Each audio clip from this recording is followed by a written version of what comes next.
Nëse ne shpirtit ton nuk ja hapëm ushqimin, a tham, një mënyrë apo një ushqim, një lloj i ushqimit të shpirtit ishte edhe agjerimi, është edhe leximi i Kuranit, është të përmendurit Allahun xhaleshanuhu, zikër të bësh Allahun xhaleshanuhu, pra leximi i Kuranit, tesbih të bësh, edhe këto të më thënë janë ushqim të shpirtit, pra nëse ne nuk ja hapëm këto ushqime, atëherë mund të ketë të shembullojmë me një zog i cili është në kafas.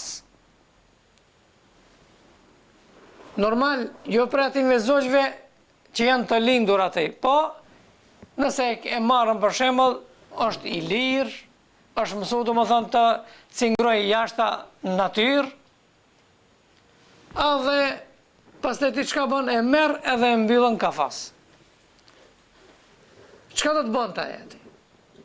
Ai në fillim normal domethënë do të mundonte që të dalë prej atij. Pse? Natyra e tij nuk përputhet me atë. I mbyllur thotë jo. Pra, po ti ja çon atë ushqimin, ja jep kokrat e drithit apo ushqimin e posaçëm, ai çka bën? E ulën kokën. Sikur do të thote, mu këto nuk më vlen. Une jam i mbyllur edhe ushqimin të cilin ti ma jep nuk është i përshtatshëm për mua.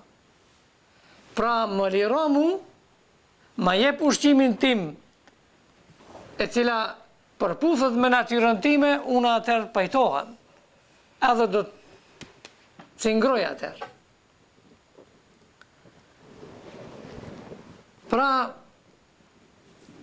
e njëjta është, nëse ne për shembull mundohemi që vetëm anën materiale ta përmbushim, vetëm atë anë mundohemi, atëherë normal se do të kemi krizë në veten tonë.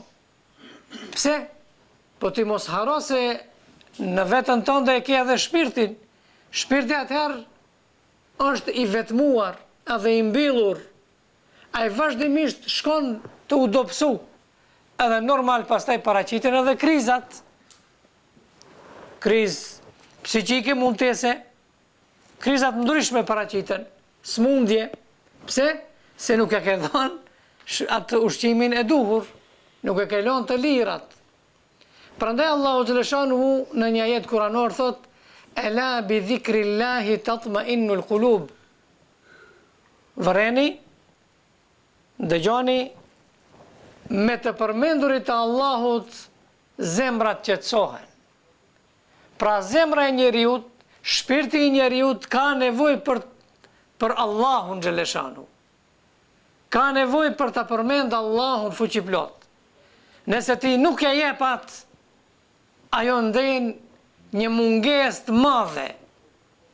Ja ke ndal gjërat të cilat atë e bëjnë të jetë i freskët, të jetë domethënë i lumtur. Ja ke ndal ato gjërat. Prandaj Islami është kujdes për të dy anët.